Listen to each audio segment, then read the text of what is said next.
మహానాడు 2026 కార్యక్రమంలో భాగంగా కాకినాడ రూరల్ నియోజకవర్గం క్లస్టర్ 10 వేళంగి గ్రామంలో మెడిసిటీ పటాబి ఆధ్వర్యంలో ఘనంగా నిర్వహించారు. ఈ కార్యక్రమానికి టీడీపీ జిల్లా ప్రధాన కార్యదర్శి పెంకె శ్రీనివాస్ బాబా ముఖ్య అతిథిగా హాజరై పార్టీ అభివృద్ధికి కృషి చేసిన సీనియర్ నాయకులకు శాల్వాలతో సన్మానించారు.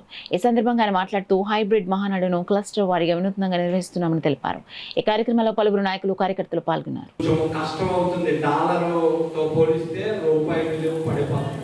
దాన్ని కంట్రోల్ చేయడానికి మనల్ని పొదుపు పెట్రోల్ పొదుపుగా వాడండి అన్నారు.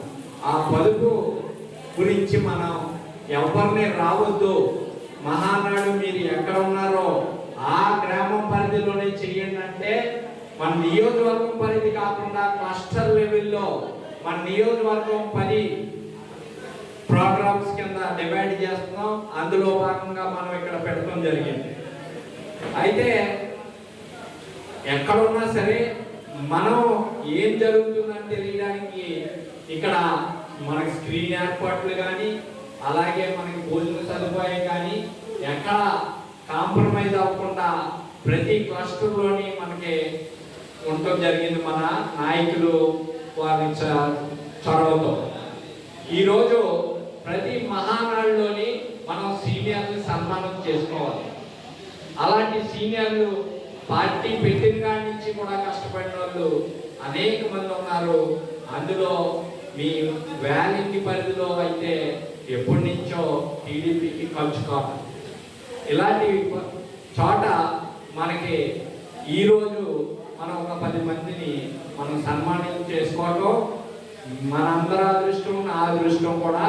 ఏంటంటే సీనియర్ని ఎప్పుడు మనం గౌరవించి మనం వారిని గురించి ఆలోచించే రోజులు మహానాడు. ఈ 2 రోజులు కూడా మన పార్టీ పిలుపు ఏమిటంటే కార్యకర్తలే నాయకులు, కార్యకర్తలు చెప్పిన మాటే లోకేష్ గారు వింటానన్న స్లోగను ఈ మహానాడులో చాలా స్ట్రాంగ్గా చంద్రబాబు నాయుడు గారు కూడా చెప్పడం జరిగింది. ఖచ్చితంగా మన పార్టీలో ఉన్న ఎమ్మెల్యేలు కూడా కార్యకర్తలను గౌరవించి కార్యకర్తలకి విలువిస్తేనే మన పార్టీకి మంచిది అని నిన్న కంఠాబలంగా చెప్పారు. అదే కాకుండా మహిళలకు 33% రిజర్వేషన్ కల్పించాలని మన పార్లమెంట్లో బిల్లు పాస్ చేయడానికి చూశారు.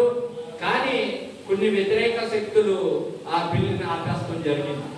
కానీ ఆ బిల్లుని ఒకవేళ అలాగా ఆపగలరు. కానీ మన పార్టీ పరంగా రేపు ఎమ్మెల్యేలు కానీ ఎంపీలు కానీ 33% లోకేష్ గారు నిన్న ఖచ్చితంగా మేము మహిళకి ఇచ్చి తీరుతాము అని తెలియజేశారు. దాన్ని బట్టి మనకి ఖచ్చితంగా మహిళల్లో నాయకత్వం పెరగాలి. ఇప్పుడు మహిళలో మనం కూడా గౌరవించి ప్రతి చోట మహిళలను కూడా ముందుకు పెట్టి మన నాయకులను తయారు చేసుకోవాల్సిన ఆవశ్యకత ఎంతైనా ఉంది. ఖచ్చితంగా అదే మహిళలు అనుకోండి, వాళ్ళకి మనసు ఒక జాలి ఉండే. ఖచ్చితంగా వాళ్ళు మహిళలు అన్నప్పటికీ ఎవరైనా వస్తే ఒక మహిళ ఎమ్మెల్యే అయ్యారు అనుకుందాం,